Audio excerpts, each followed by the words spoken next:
Hello and welcome to the Auto Loons YouTube channel. We are back with some more Diecast model reviews. This time with a different kind of motorsport which we haven't touched upon yet. From a manufacturer we haven't seen yet.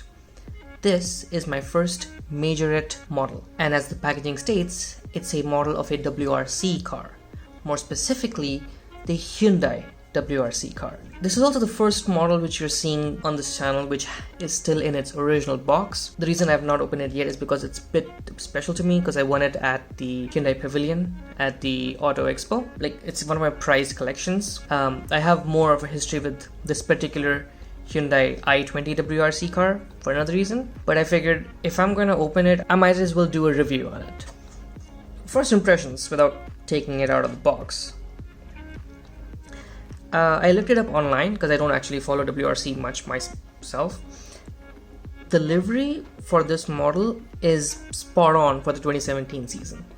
Like, they have different liveries and minor detail changes for every season. The attention to detail for every sponsor and decal for that season's unveiling WRC model is on point. The specific driver on this model is Thierry Neuville. Might be mispronouncing his name, sorry about that. He's a French rally driver and he's been part of the Hyundai WRC team for a few years now. To kind of talk more about it, let's get it out of the box.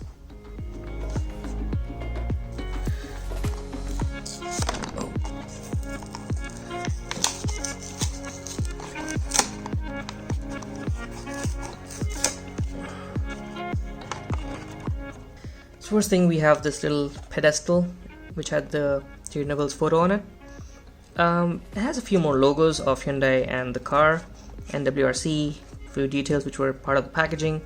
It's a hollow box. Yeah, it's a hollow box. There's nothing in it. So I guess maybe you could put.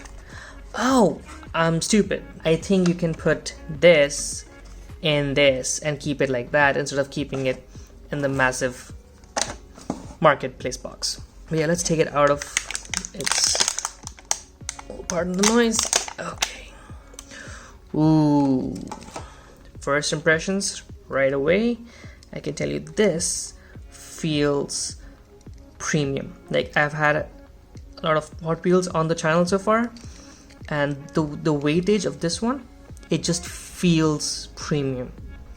Like, the quality of materials feels sturdy, and the metal finish for the body with the plastic underbody, it just feels weighted. It gives it a nice, to repeat myself, feel. Yeah, you can keep your Majorette WRC model in your Majorette WRC box, and that's what this is for, which makes it so much easier to store and make sure that it doesn't get covered in dirt. So yeah, let's get to the model now. Alright, with the unboxing out of the way, let's get into the model and the car itself. So yeah, looking back, Hyundai has a surprisingly long history in WRC that stretches all the way back to 1998. In fact, in the year 2000, there was a company-backed rally team, which means it was a private racer which was directly in connection with Hyundai instead of a factory Hyundai team, which used a rally spec Accent, which is a compact sedan.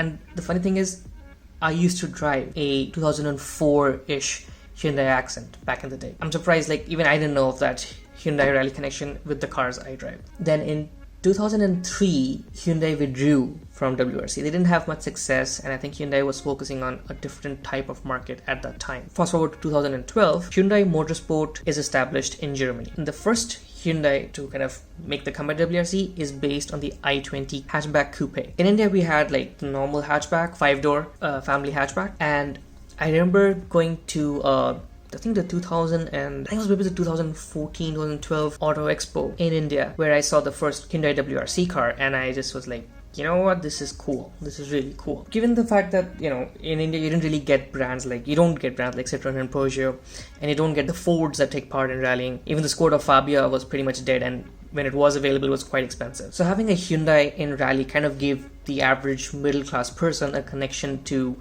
global rallying. The first Hyundai i20 WRC model took part in the 2014 season, which is based on the coupe variant. The model at hand, however, is based on the 2017 car. One of the reasons why this is a bit more significant than previous cars is because there was a huge change in the WRC regulations for that season. The 1.6 liter turbocharged petrol engine was now tuned to an output of 381 brake horsepower, which is an 81 brake horsepower increase from the 2016 regulations. As a rally car, of course, it's all-wheel drive. I think the 2016 or 2015 cars were based on the same family hatchback 5-door model that we had IRL. The 2017 season also allowed the i20 Coupe WRC model to be lighter and have an active center differential. I'm not sure how that helps in rallying, but it sounds like it makes them go faster.